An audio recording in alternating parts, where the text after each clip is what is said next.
অভিষেক বন্দ্যোপাধ্যায়ের পরিবারের বাসভবন শান্তিনিকেতনে হামলা। অভিযোগ, মঙ্গলবার সকালে অজ্ঞাত পরিচয়ের এক ব্যক্তি বাইকে করে ওই বাসভবনের সামনে আসেন। তারপর ওই বাড়ি লক্ষ্য করে বার দুয়েক ইট ছোড়েন।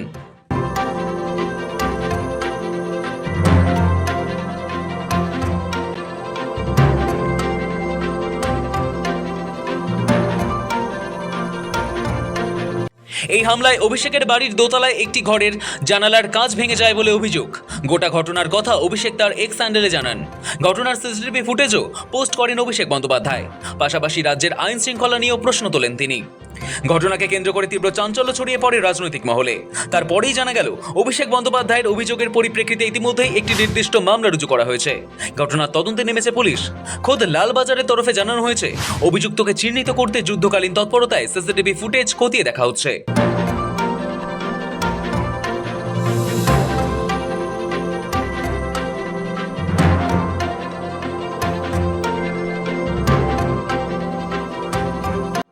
মঙ্গলবার ভোরে খোদ তৃণমূলের সর্বভারতীয় সাধারণ সম্পাদক তথা সাংসদ অভিষেক বন্দ্যোপাধ্যায়ের বাসভবনে হামলা চলে। ভোররাতে এক অজ্ঞাত পরিচয় ব্যক্তি মোটর বাইকে চড়ে তার কালীঘাটের পারিবারিক বাসভবনের সামনে এসে দাঁড়ায়। এরপরেই বাড়ি লক্ষ্য করে এলোপাথারি পাথর ছোড়ার অভিযোগ ওঠে এক অজ্ঞাত পরিচয় বাইক আরোহীর বিরুদ্ধে। একের পর এক বড় বড় পাথর ছুটতে শুরু করে সেই ব্যক্তি। ভোরে পাথর বৃষ্টি, চূর্ণ বিচূর্ণ জানলার কাঁচ। পাথরের আঘাতে অভিষেকের বাড়ির দোতলার জানালার কাঁচ ভেঙে যায়। এই হামলার ঘটনায় তীব্র ক্ষোভ উগরে দিয়েছেন ডায়মন্ড হারবারের সাংসদ।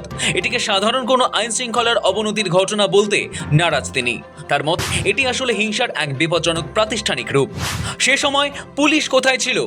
ক্ষোভ অভিষেকের নিশানায় বিজেপি।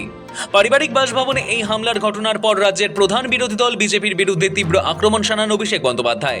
তার অভিযোগ, রাজ্যে এখন গুন্ডারাজ স্বাভাবিক ঘটনায় পরিণত হয়েছে। পাশাপাশি খোদ নিজের নিরাপত্তারক্ষী ও পুলিশের ভূমিকা নিয়েও বড়সড় প্রশ্ন তুলে দিয়েছেন অভিষেক। ক্ষোভ প্রকাশ করে প্রশ্ন তোলেন, সে সময় পুলিশ কোথায় ছিল? কার নির্দেশে এই দুষ্কৃতী এমন দুঃসাহসিক হামলা চালালো এবং কোনো শাস্তি না পেয়েই পার পেয়ে গেল? তার মতে, এটি আসলে সহিংসতার এক বিপজ্জনক প্রাতিষ্ঠানিক রূপ। এই ঘটনার পরিপ্রেক্ষিতে সম্প্রতি পাশ হওয়া পশ্চিমবঙ্গ জননিরাপত্তা এবং সমাজবিরোধী কার্যকলাপ নিয়ন্ত্রণ বিল 2024-এর প্রসঙ্গ টেনে এনেছেন অভিষেক বন্দ্যোপাধ্যায়। তিনি প্রশ্ন তোলেন, এই নতুন কঠোর আইনটি কি বিজেপির সমর্থিত অপরাধীদের ক্ষেত্রেও সমানভাবে প্রয়োগ করা হবে?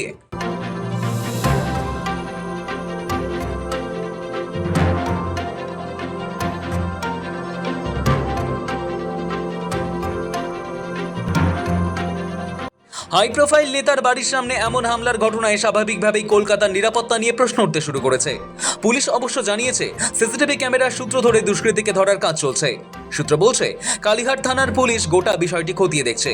যে বাইকে চেপে এসে দুষ্কৃতী এই কাণ্ড ঘটিয়েছে, সেই মোটর বাইকের নম্বর ট্র্যাক করার চেষ্টা চলছে। খুব দ্রুত অভিযুক্তকে গ্রেপ্তার করা সম্ভব হবে বলে আশাবাদী তদন্তকারীরা। শফিক চ্যানেলের রিপোর্ট, সময় কলকাতা।